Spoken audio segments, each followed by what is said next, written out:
The interior itself, well, it's very sparsely finished out. You have this screen that controls everything, and I just can't get used to it. I want to have buttons for things. I want shortcuts to change the fan speed. I don't want to have to push this button and then this button and this button to be able to control my fan speed. Same with turning on the heated seats or changing the radio.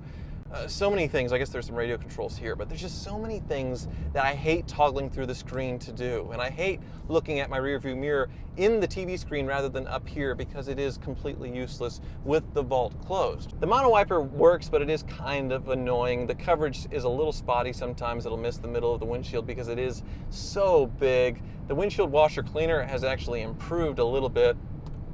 Let's see, I'm pushing the button and it's still, there it goes. It's doing the job, but as you can see, sometimes it parks itself down there. I need to, off. I want you to turn off. But even though it's off, it's now parked itself down there. It'll eventually go back up. It's just a little quirk, not a big deal. I haven't had any kind of lag or any kind of crashing, any kind of electronic issues at all with this thing, and that's pretty widely reported with the Cybertrucks. They're being pretty reliable in that sense. A few very early failures with some big hardware, but normal for a brand new vehicle off the line. I think overall they've been pretty solid in that sense.